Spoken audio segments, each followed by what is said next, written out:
Hello, আজ একটি unboxing এবং রিভিউ নিয়ে এসেছি। আর্ট অ্যান্ড ক্রাফটের জন্য আমাদের এমডিএফ বোর্ডের খুব প্রয়োজন হয়। শক্ত সারফেস হিসেবে আমরা এই বোর্ডগুলো ব্যবহার করে থাকি। মিশো স্ক্রল করার সময় হঠাৎই আমার চোখে এই বোর্ডগুলো পড়ে যায়। অনেক দিন থেকেই আমি এরকম বোর্ড খুঁজছিলাম কাপের ম্যাট বা হেডটপ বানানোর জন্য, তাই আমি দেখেই অর্ডার করে ফেলি। বোর্ডগুলি আমার কাছে এসেছিলো একটি কার্ডবোর্ড বক্সের মধ্যে প্যাক করে, এবং সেইগুলো প্যাক করা ছিল প্লাস্টিকের র্যাপার দিয়ে। তো এই প্যাকেজিংটা আমার বেশ খারাপ লাগেনি, মোটামুটি ঠিকঠাকই ছিল। আর এই বোর্ডগুলোর দাম পড়েছে আমার 126 টাকা।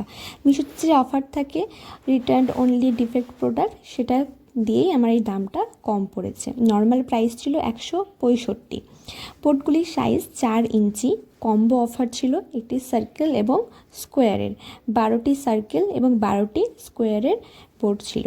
আমি এখানে গুনে দেখছিলাম যে সত্যি 12টি রয়েছে কিনা। তো হ্যাঁ, দুটো মিলিয়ে আমার কাছে মোট 24টি এসেছে। বোর্ডগুলি বেশ পাতলাই, খুব মোটা নয়, লাইট ওয়েটেড। আমি যেরকম চাইছিলাম ঠিক সেই রকমই, কাপের হেডটপ বানানোর জন্য পারফেক্ট। আমি প্রোডাক্টের আইডি এবং স্ক্রিনশট স্ক্রিনে মেনশন করে দেবো, তোমরা চাইলে নিয়ে নিতে পারো। আর এগুলো দিয়ে আমি কী বানাবো দেখার জন্য আমার চ্যানেলটি সাবস্ক্রাইব করে দাও। টাটা, দেখা হচ্ছে পরের ভিডিওতে।